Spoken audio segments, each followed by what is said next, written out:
Welcome to A1 TV Telugu news. నేను భువన. Details చూద్దాం. కాకినాడ జిల్లా తాళ్లరేపు మండలం పటవల గ్రామంలో దళితుల శ్మశాన భూమిని ఆక్రమించే ప్రయత్నాలు జరుగుతున్నాయని గ్రామస్తులు, ప్రజా సంఘాల నాయకులు ఆరోపించారు.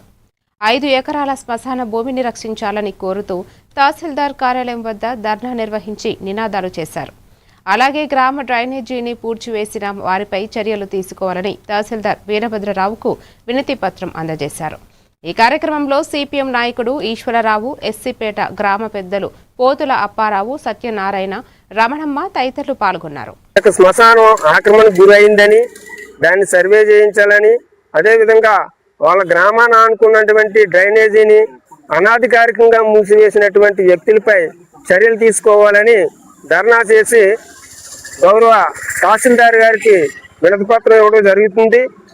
ఈరోజు పటవల గ్రామంలో 254/16 సర్వే నంబరు ఆమె అనాధికారికంగా మూసివేసి గ్రామ ప్రజలకు మురుగునీరు దక్కకుండా ఇబ్బందులు పెడుతూ ఉండడమే కాకుండా ఆ గ్రామ యువకులపై తప్పుడు కేసులు పెట్టి వేధిస్తున్నటువంటి సందర్భం ఈరోజు గ్రామస్తులు చెబుతూ ఉన్నారు.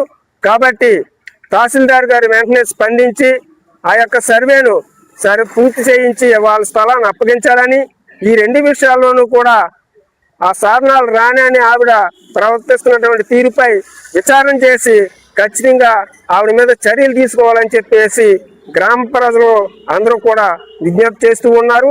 వారికి ఆంధ్రప్రదేశ్ వ్యవసాయ కార్మిక సంఘం తరఫున మేము పూర్తి మద్దతుని తెలియజేస్తూ ఈ సమస్యను త్వరగా పరిష్కరించాలని మరోసారి అధికారులకు